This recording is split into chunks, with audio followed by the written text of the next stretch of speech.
GST पर supreme court ने बड़ा फैसला सुनाया है। जस्टिस डीवाई चंद्रचूड़ की क़यादत वाली बेंच ने कहा है कि जीएसटी कौंसिल की सिफारिशात पर मरकज और रियासती अमल करने की पाबंद नहीं है। अदालत के मुताबिक वफाकी ढांचे में जीएसटी पर कानून वज़े करने का यकसा इख्तियार मरकज और रियासतों को हासिल है। अदालत का कहना है कि कौंसिल को मरकज और रियासतों के साथ तालमेल से काम करना चाहिए ताकि बेहतर नताइज बरामद हो।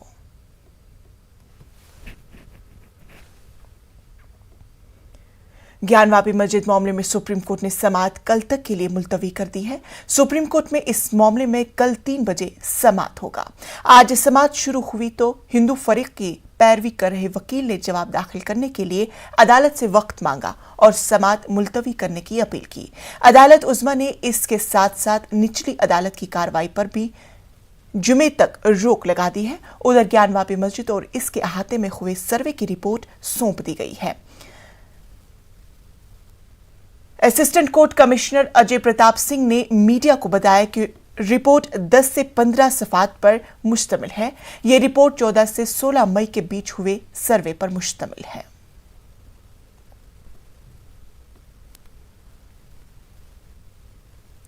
ज्ञानवापी मस्जिद के इमाम ने ज्ञानवापी मस्जिद तनाज़े से मुतालिक रद्दी अमल दिया है। उन्होंने कहा कि यह मस्जिद मुगलिया सल्तनत की हुक्मरां अकबर के दौर से भी बहुत पहले तामीर की गई है। इस मस्जिद को शाहजहां शर्किया जौनपुर के दौर में सलेमान जौनपुरी ने तामीर करवाई है। इस ताल्लुक से दस्तावेजी सबूत भी मौजूद है। इमाम साहब ने कहा है कि सियासी मुफाद हासिल करने के लिए यह तनाज़ा खड़ा किया गया है कि ये मस्जिद औरंगज़ेब अकबर के ज़माने से भी पहले की है। ये शाहान शर्किया जौनपुर जिनका ज़माना अकबर के ज़माने से बहुत पहले का है, उस ज़माने में मुहद्दिस सुलेमान जौनपुरी बहुत सी मस्जिदें बनवाई। तो उस ज़माने में की ये मस्जिद है जो अकबर के ज़माने में भी थी और उसके सब बाकायदा साक्ष्य मौजूद हैं और इसी किताबों के अंदर बातें मौजूद हैं कि अकबर के माहौल को ख़राब करने की एक कोशिश है। हम इसको अच्छी निगाह से नहीं देखते हैं, लेकिन बहरहाल अब मामला उठ ही गया है और कोर्ट ने सुन भी लिया है और देख भी रही है, तो मामला कोर्ट के है। और ऐसा कोई भी काम ना किया जाए जिसकी वजह से हमारे शहर की भी बदनामी हो और ख़ुद अपना भी नुकसान हो, हमारी मंदिर मस्जिद का भी नुकसान हो। ऐसा कुछ ना होने दिया जाए। बनारस की ज्ञानवापी मस्जिद की तर्ज पर मध्य प्रदेश की 2 मसाजिद का सर्वे कराने को लेकर एमपी संस्कृति बचाओ मंच ने तहरीक शुरू कर दी है। पहले उज्जैन की मस्जिद और उसके बाद अब भोपाल की जामा मस्जिद का सर्वे कराने और इसे हिंदू समाज के सुपुर्द करने का मुतालबा किया जा रहा है। संस्कृत बचाओ मंच का कहना है कि भोपाल की जामा मस्जिद जिस जगह पर तामीर हुई है, यहां पर पहले शिव मंदिर था और सर्वे कराने से हकीकत साफ हो जाएगी। संस्कृत बचाओ मंच दोनों मसाजिद में सर्वे कराने के मुतालबे को लेकर आज मध्य प्रदेश के वजीर दाखिला डॉक्टर निरोत्तम मिश्रा से मुलाकात भी करेगा। ज्ञानवापी में भगवान शिव का शिवलिंग मिला है और नंदी वहां पर पहले से विराजमान है। उसी प्रकार भोपाल के चौक में स्थित जामा मस्जिद भी भोपाल की राज्य की 8वीं शासिका कुदैशिया बेगम ने 1832 में इसका निर्माण प्रारंभ कराया और ये जामा मस्जिद 1857 में बनकर पूर्ण हुई। सुल्तान जहां बेगम ने हयाते कुस्सी में यह अपना उल्लेख किया है कि इसमें एक प्राचीन शिव मंदिर था, एक मंदिर था, उस मंदिर को तोड़कर इसका निर्माण कराया गया। हम माननीय गृह मंत्री नरोत्तम मिश्रा जी से और माननीय मुख्यमंत्री जी से मांग करते हैं कि पुरातत्व विभाग से इस जामा मस्जिद की भी जांच कराई जाए और सर्वे कराकर यहाँ पर भी अगर मंदिर है तो मंदिर को हिंदू समाज को सौंपा जाए। ऐसी संस्कृति बचाओ मंच मांग करता है। भारतवर्ष में जितने भी आताताइयों ने मंदिरों को तोड़कर मस्जिदों का निर्माण कराया है, वो सारे मंदिर जो है वापस सनातन धर्म को सौंपने चाहिए। काशी की ज्ञानवापी मस्जिद में शिवलिंग के पाए जाने के दावों के दरमियान मेरठ में मस्जिद के सामने कुएं के चबूतरे पर मूर्ति नस्ब करने की अफवाह को लेकर 2 फिरकों के लोग आमने सामने आ गए हैं। इस वाकये के पेश आने के बाद कुछ वक्त के लिए इलाके में कशीदगी का माहौल पैदा हो गया। इतला मिलते ही पुलिस ने मौके पर पहुंचकर हालात को काबू में किया। इसके बाद अमन कमेटी के जरिए मामले को हल करने की कोशिश की गई। लोगों को ये अनुमान हुआ इस निर्माण के बाद में कि शायद इसमें कुछ पूजा का स्थल बनाया जा रहा है, कुछ नई परंपरा डाली जा रही है। इसी संबंध में शांति समिति की और जिम्मेदार लोगों की क्षेत्र के मीटिंग थाना ब्रह्मपुरी में बुलाई गई थी, उसमें वार्ता हुई है।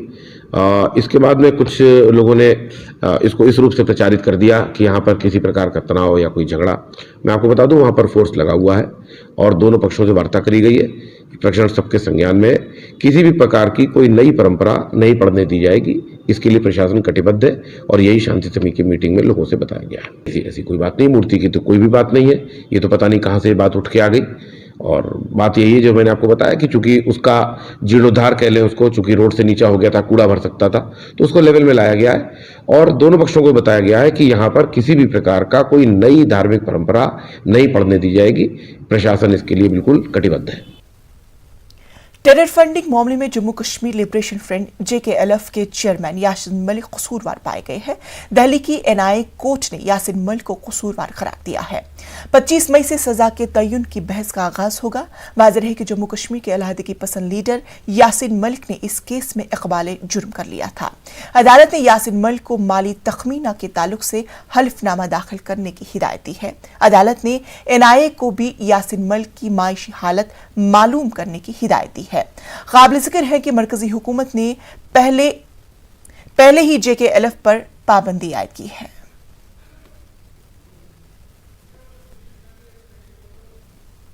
सुप्रीम कोर्ट से आजम खान को राहत मिल गई है। अदालत ने आजम खान को अबूरी जमानत को मंजूरी दे दी है। बाकायदा जमानत का फैसला होने तक अबूरी जमानत बरकरार रहेगी। अदालत ने बाकायदा जमानत के लिए मुतल्लिका अदालत में 2 हफ्तों के अंदर अर्जी दाखिल करने को कहा है। सुप्रीम कोर्ट ने आजम खान को रामपुर के कोतवाली पुलिस स्टेशन के मामले में अबूरी जमानत दी है।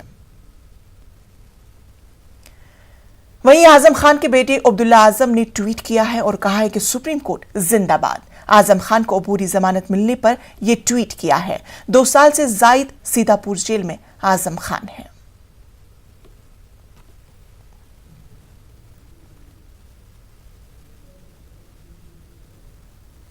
आज एक बार फिर गैस सिलेंडर की कीमतों में इजाफा हो गया है। घरेलू LPG सिलेंडर की कीमत में 3 रुपए 50 पैसे का इजाफा हुआ है। वहीं कमर्शियल सिलेंडर 8 रुपए महंगा हो गया है। अब घरेलू LPG सिलेंडर की कीमत 1000 रुपए से तजावुज कर गया है। दिल्ली और मुंबई में घरेलू LPG सिलेंडर की कीमत 1003 रुपए हो गई है। इससे कबल 7 मई को घरेलू LPG सिलेंडर की कीमत में 50 रुपए का इजाफा किया गया था। महिला कांग्रेस के अध्यक्ष नीता डुसूजा जिनसे बात करते हैं। मैम, आज एक बार फिर से LPG के दाम में 3 रुपए की बढ़ोतरी कर दी गई। बिल्कुल ये सच्चाई है कि आज 3 रुपया की बढ़ोतरी की और 3 रुपया का जो मार है वो आम जनता के, आम महिला के खीसे पे होने वाली है। लेकिन ये दलील बार बार दी जा रही है कि यूक्रेन का युद्ध था, वार था, इसीलिए पेट्रोलियम प्राइसेस के जो दाम है वो लगातार बढ़ रहे हैं। सरकार की तरफ से लगातार ये दलील दी जा रही है। देखिए, ये 10 बहाने बताएं, देश का कितना % LPG या PNG यूक्रेन से आ रहा है वो दुनिया को पता है। तो ये बहकाने की और लोगों को गुमराह करने की काम बंद करे ये सरकार हमें ये जवाब दे कि जो फ्री में गैस तब बांटे थे सत्ता में आने के लिए और लोगों को लुभाने के लिए, आज वो गैस सिलेंडर, खाली सिलेंडर कौन भरेगा? क्या एक आम महिला 1003 रुपया दे के वो गैस सिलेंडर भरवाने की ताकत रखती है? नहीं।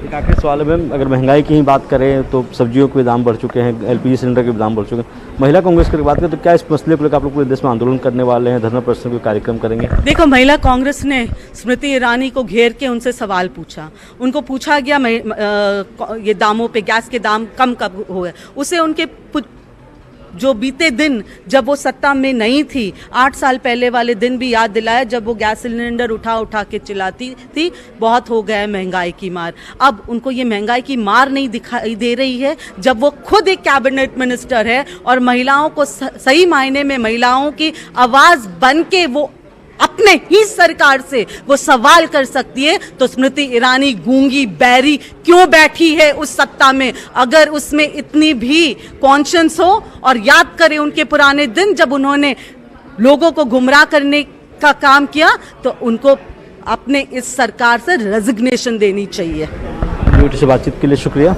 वीडियो जर्नलिस्ट वीनू के साथ रवि सिसोदिया, न्यूज 18 दिल्ली। देश भर में ईंधन के मोर्चे पर लगातार करंट बढ़ रहा है। आज एक बार फिर से एलपीजी गैस सिलेंडर के दाम बढ़ गए हैं। इस वक्त हम गैस एजेंसी के बाहर खड़े हुए हैं। आप पीछे देखें तो बहुत सारे सिलेंडर्स आपको देखने के लिए मिल रहे होंगे। और अब जिस तरीके से पूरे देश में घरेलू एलपीजी सिलेंडर का जो दाम है वो 1000 रुपए को पार कर गया है। आज घरेलू एलपीजी गैस सिलेंडर पर 3 रुपए 50 पैसे की बढ़ोतरी हुई है। कमर्शियल पर 8 रुपए महंगा हो गया है। और जिस तरीके से लगातार तेजी से गैस सिलेंडर के दाम बढ़ रहे हैं, बढ़ते दामों ने कहीं ना कहीं जो घर का बजट है वो बिगाड़ दिया है। देश की राजधानी दिल्ली की बात करें तो दिल्ली में 14.2 किलो वाला घरेलू एलपीजी सिलेंडर अब 1003 रुपए में मिलेगा। इसके साथ ही पिछले एक साल में दिल्ली में घरेलू एलपीजी सिलेंडर के दाम 809 रुपए से बढ़कर 1003 हो गए हैं। और जिस तेजी से लगातार जो गैस सिलेंडर के दाम बढ़ते जा रहे हैं उससे लोगों का बजट तो गड़बड़ा ही रहा है और लोग काफी ज्यादा परेशान भी हैं। और साथ ही साथ कमर्शियल गैस सिलेंडर के दामों में भी जिस तरीके से 8 रुपए की बढ़ोतरी की गई है तो कहीं ना कहीं जो चीजें हैं उनके दाम भी बढ़ते हुए नजर आ रहे हैं। अब ऐसे में देखना होगा कि एलपीजी गैस सिलेंडर जो कि 1003 रुपए के दाम में अब दिल्ली में मिलेगा, आने वाले समय में इसके बढ़ते दामों में कटौती होती है या फिर और बढ़ोतरी देखने के लिए मिलती है। कैमरा पर्सन संजीव वर्मा के साथ रचना, न्यूज 18 दिल्ली। महकमे सेहत के मुताबिक मुल्क में कोरोना के 2364 नए मामलों की तस्दीक हुई है। गुज़श्ता 24 घंटों के दौरान 10 लोगों की कोरोना से मौत हो गई, जबकि इसी अरसे में 2500 से ज्यादा लोग कोरोना से शिफायाब हुए। इस वक्त मुल्क भर में 15,000 से ज्यादा एक्टिव मामले पाए जाते हैं। कोरोना वबा से हिफाजत के लिए 191 करोड़ से ज्यादा टीके लगाए जा चुके हैं। वहीं एहतियाती इक़दामात इख्तियार करने मरकज और रियासती हुकूमतों की जानिब से लगातार अपील की जा रही है।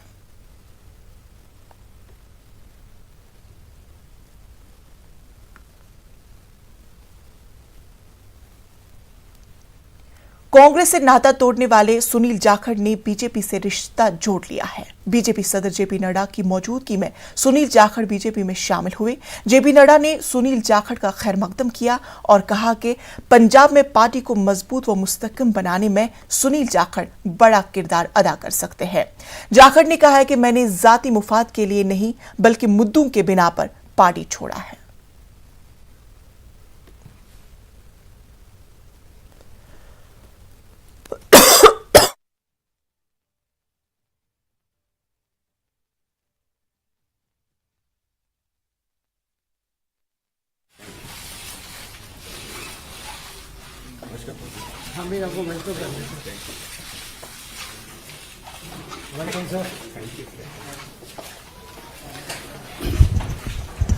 अनिल बलूनी जी ने आपके सामने इस विषय को रखा है कि सुनील जाखड़ जी भारतीय जनता पार्टी की सदस्यता लेकर भारतीय जनता पार्टी में शामिल हुए हैं।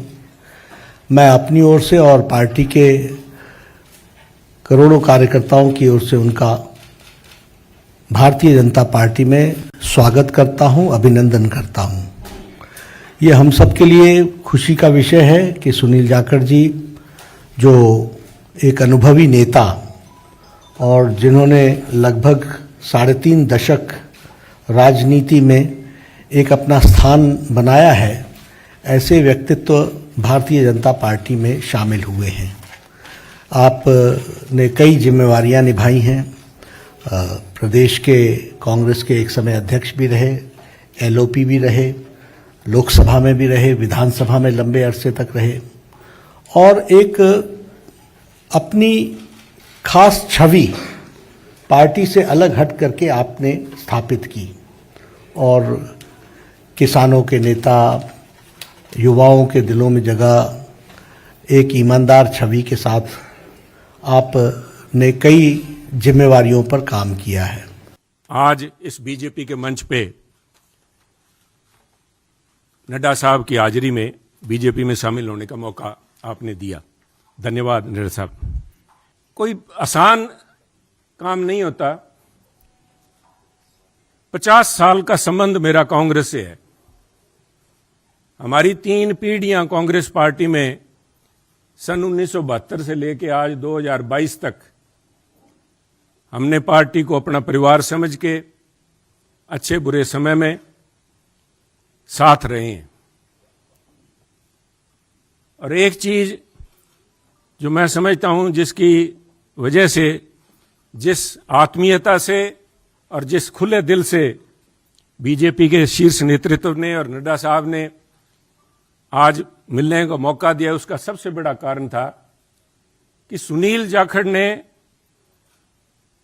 राजनीति को निजी स्वार्थ के लिए इस्तेमाल नहीं किया।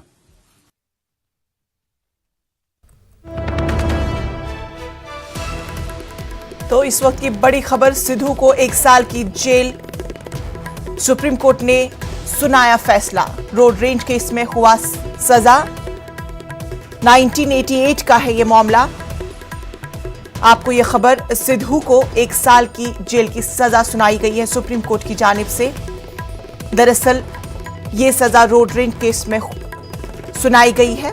ये मामला 1988 का बताया जा रहा है। तो बड़ी खबर सिद्धू के लिए, सिद्धू को 1 साल की जेल की सजा सुनाई गई है सुप्रीम कोर्ट की जानिब से। उन्हें यह सजा सुनाई गई है। दरअसल ये सजा रोड रेंज केस में सुनाई गई है।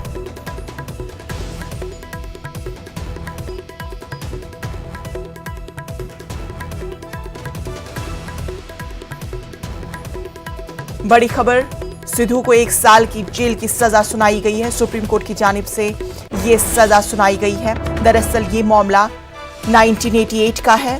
सुप्रीम कोर्ट ने आज उन्हें ये सजा सुनाई है और रोड रेंज केस के मामले में ये सजा सिद्धू को सुनाई गई है।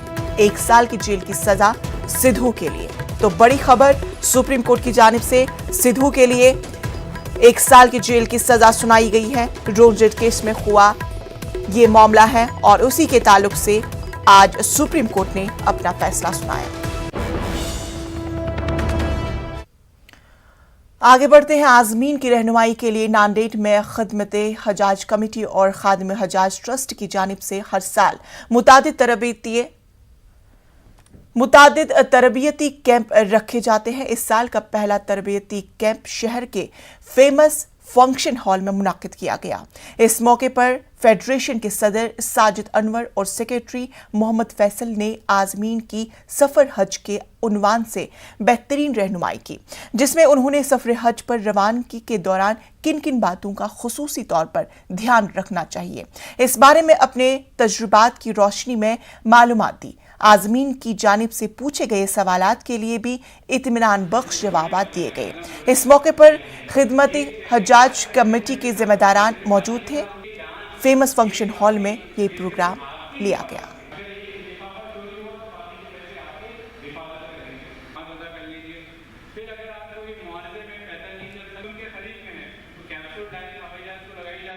दो साल कोरोना के हालात के बाद इस साल हिंदुस्तानी हाजियों को खुशखबर मिली कि हज 2022 के लिए हिंदुस्तानी हाजी जा सकेंगे। कोरोना पाबंदियों के चलते हुए सऊदी हुकूमत के जानिब से 65 साल से ज़ायद हुज्जाज इकराम को इस साल मायूसी का सामना करना पड़ा है।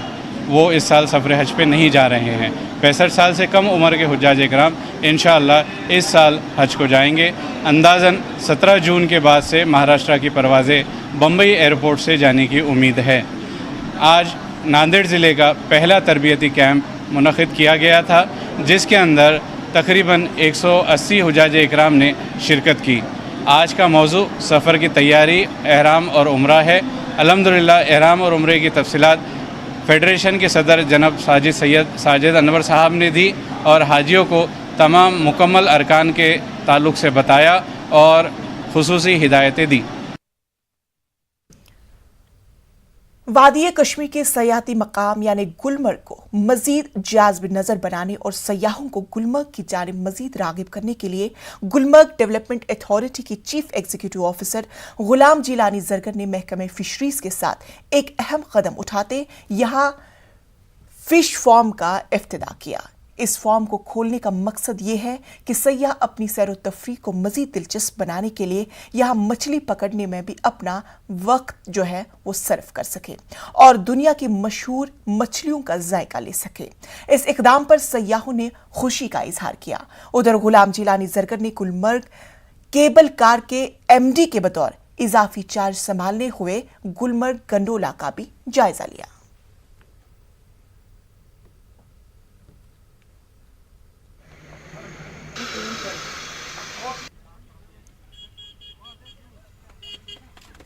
गुलमर्ग को ज़्यादा से ज़्यादा जाज़िब नज़र बनाने की और हम कोशिश कर रहे हैं कि यहाँ पे ज़्यादा से ज़्यादा एक्टिविटीज़ हों सो दैट जो भी टूरिस्ट यहाँ पे आए उनको एक डाइवर्स एक्सपीरियंस मिले। इसी सिलसिले की एक पहल हमने की फिशरीज डिपार्टमेंट की वसातत से। आज हमने एंगलिंग का यहाँ पे इनॉग्रेशन कर लिया। तो हम आपकी वसातत से सारे टूरिस्ट्स को अपील करेंगे कि आप आइए, विज़िट करिए यहाँ पे हमारे इस फिशरीज पॉइंट पे और एंगलिंग कर लीजिए।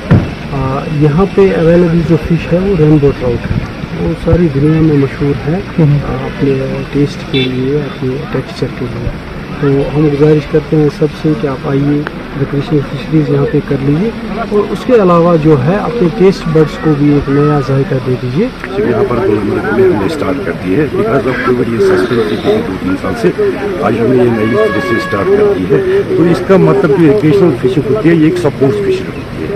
जस्ट ये इसलिए किया जाता है, फॉर लेजर किया जाता है, फॉर कंपटीशन किया जाता है, किया जाता है, ये इसीलिए किया जाता है। इसके बरकत जो यहाँ पर टूरिस्ट होता है ये एक एक्टिविटी है ताकि इस रिक्रिएशनल फिशिंग से। औरंगाबाद में MIM लीडर अकबरुद्दीन ओवैसी की जानिब से औरंगजेब के मजार पर हाजिरी के बाद तनाज़ा शुरू हो गया। बीजेपी, MNS और शिवसेना ने अकबरुद्दीन ओवैसी के रवैये पर सख्त एतराज करते हुए मजार को नुकसान पहुंचाने की धमकी दी। आइंदा 5 दिनों के लिए मजार को आवाम के लिए बंद कर दिया गया और एहतियाती तौर पर मजार के पास सिक्योरिटी बढ़ा दी गई है। महकमे आसार कदीमा ने इस ताल्लुक से अहकामात भी जारी किए हैं। महकमे आसार कदीमा के ओहदेदारों ने कहा कि आइंदा 5 दिनों में अगर कोई मजार की जियारत की तो उसके खिलाफ सख्त कार्रवाई की जाएगी।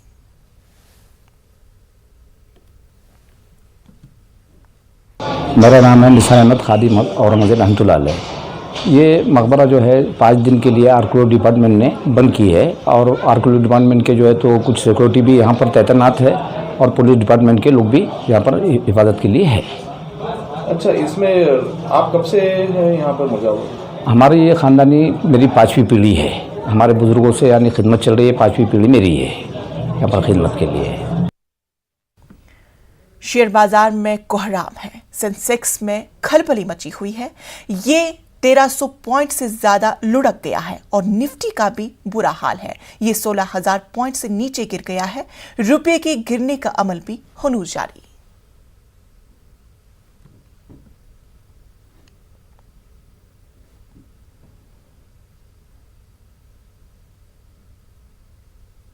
जम्मू कश्मीर के बारामूला में शराब की दुकान पर हुए ग्रेनेड हमले केस को पुलिस ने हल कर लिया। इस केस में पुलिस ने 4 मिलिटेंटों और उनके एक साथी को गिरफ्तार कर लिया है। उनके कब्जे से 5 पिस्तौल और 23 ग्रेनेड जब्त किए गए हैं। IGP कश्मीर ने ट्वीट किया है कि ये मॉड्यूल बारामूला में कई दहशतगर्दाना कार्रवाइयों में मुलव्वस था। वाज़ेह रहे कि गुज़िश्ता दिनों बारामूला में DIG दफ्तर के करीब वाक़ शराब की दुकान पर मिलिटेंटों ने ग्रेनेड का हमला किया था। इस हमले में सेल्समैन रंजीत सिंह की मौत हो गई थी। गोरवदन सिंह, गोविंद सिंह और रवि कुमार नामी 3 अफराद जख्मी हो गए थे। बारामूला पुलिस और आर्मी 46 RR की तरफ से यहाँ पे जो हमने ये आज मॉड्यूल बस्ट किया है, ये लश्कर तोयबा का जो फ्रंट बना है TRF, उसका फॉकन स्क्वाड उनकी तरफ से जो नाम नहाद बना है, उसने उनके क्लेम के हिसाब से कार अंजाम दिया था और हमने इसी मॉड्यूल को जो है बस्ट किया है और इनके जो कारकुन हैं उनको हमने अरेस्ट किया है। ये काफ़ी टाइम से रेडिकलाइज्ड और एक्टिव थे और इन्होंने पहले भी कोशिश की है, पहले भी अटैक्स किए हैं जिसमें कि ये किसी न किसी तरीके से जो है अपना काम अंजाम दिया है, जाकि हालांकि वो छोटे छोटे इंसिडेंट्स रहे, उसमें कोई जानी या माली नुकसान इतना नहीं हुआ। बट अब इस मॉड्यूल के बस्ट होते ही जो रिसेंट अटैक इन्होंने किया था, एक बड़ा सेंसेशनल टाइप का अटैक किया था इन्होंने, और हमने ये मॉड्यूल बस्ट करके मुझे लगता है कि हमारी इन्वेस्टिगेटिंग एजेंसीज को इसमें मेरे को दाद देनी पड़ेगी कि उन जो टीम्स इसमें इन्वेस्टिगेट कर रही थी उन्होंने बहुत मेहनत की, और सारे क्लूज जो हैं वो अभी तक मुझे लगता है कि अनप्रेसिडेंटेड है कि जिस टाइप के क्लूज हमने लिए हैं, जैसे कि हमने ग्रेनेड लीवर वहाँ पे जो है उससे फिंगरप्रिंट्स लिए हैं, जैसे कि वहाँ पे हमने जो कुछ हमें वहाँ पे लीड्स मिली उनको कैसे फॉलो किया, इसके अलावा वहाँ पे सीसीटीवी फुटेज को कैसे फॉलो किया गया, ताकि एक पूरा रूट बने कि जहाँ से ये अटैक हुआ और फिर किस तरफ भागे, और फिर उसके बाद जो रिकवरीज हुई उनमें कैसे टेक्निकल और ह्यूमन लीड्स की बेसिस पे वो सारा केस जो है वो सामने आया। तो मुझे लगता है कि ये एक बहुत बड़ी कामयाबी है। रिकवरी क्या क्या हुई? देखिए, जैसे मैंने ऑलरेडी आपको बताया है कि इसमें हमारे पास 5 pistols, 9 magazines, 205 ammunition rounds, 23 grenades और 4 क्लीनिंग रॉड्स और एक आईडी इसमें जो है वो मेनली जो वेपन्स वाला और एक्सप्लोसिव्स वाला पार्ट है वो बरामद हुई है।